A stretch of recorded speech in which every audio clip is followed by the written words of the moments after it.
Hello, welcome back to my channel. कैसे हैं आप सब? आशा करते हैं कि आप सब अच्छे होंगे, स्वस्थ होंगे।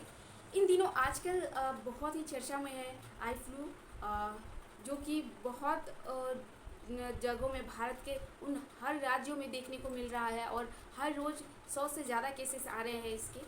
तो इसको पर्सनली मैं बताऊँ तो इसको आप इजी या हल्के में ना ले कि आई फ्लू आया और गया। ये बहुत घातक हो सकता है। अगर आपके घर में बच्चे हैं तो आप सावधान हो जाइए, क्योंकि ये बहुत ही तकलीफ़ देती है, ये बहुत ही इरिटेट करता है।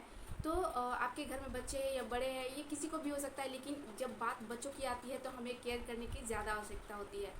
तो आइए हम बात करते हैं कि हम इसके लक्षण क्या है, इससे कैसे बचा जा सकता है और इसके क्या उपाय कर।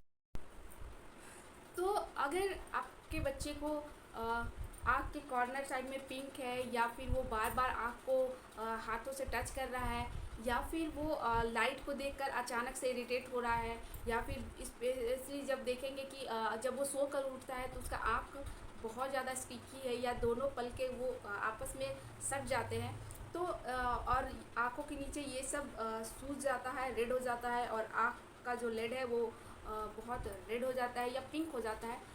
जब पिंक होता है तो इसीलिए इसको पिंक आइज भी कहते हैं। अगर ये सारे लक्षण दिखाई दे तो आप सावधान हो जाइए कि आपके बच्चा फ्लू से इन्फेक्टेड है। तो अब ये हो जाए तो क्या करें? आप कोशिश करें कि वो हर चीज़ को टच ना करे, और वो प्रॉपर जहाँ भी रहे वो आसपास का एरिया उसका क्लीन रखिए, उसके हाथों को सैनिटाइज करते रहिए। आप उससे थोड़ी दूरी बना के रखिए, क्योंकि उससे आपको भी हो सकता है। ये एक दूसरे को देखने से, आई कांटेक्ट से नहीं होता है, ये एक बहुत बड़ा मिथ है। लेकिन आप थोड़ी दूरी बना कर रखें, क्योंकि ये एक वायरल इन्फेक्शन होती है, जिससे कि ये हर दूसरे को ये टच करने से हो सकती है।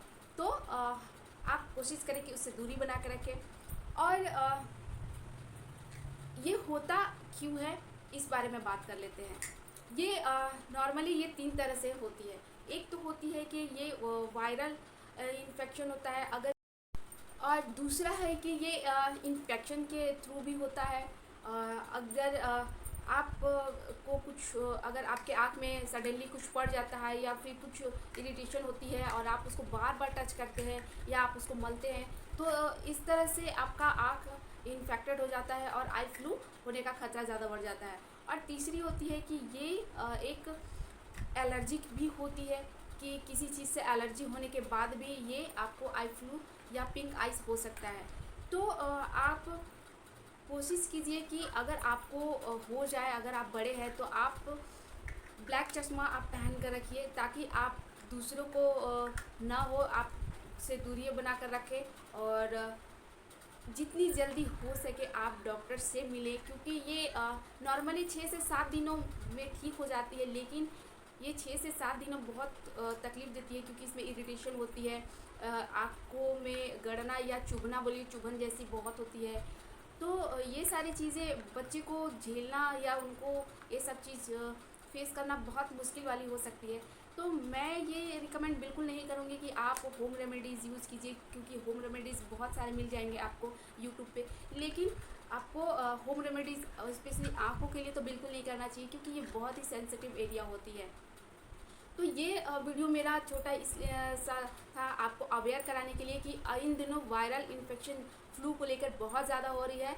तो आई फ्लू से अपने बच्चों को, अपने फैमिली को सेफ करके रखें। आप भीड़ भड़ाके वाले इलाके में ना जाएं। अगर गर्मी बहुत ज़्यादा है तो ये लोग स्विमिंग करने जाते हैं, पूल में जाते हैं, तो वाटर पार्क में जाते हैं, इससे वो बच्चे आपके बहुत जल्दी इन्फेक्टेड हो सकते हैं। तो या पार्क में जाने से अभी रोकें, क्योंकि अभी जुलाई और अगस्त का जो मंथ होता है, इसमें बहुत ज़्यादा और तेज़ी से ये फैलता है।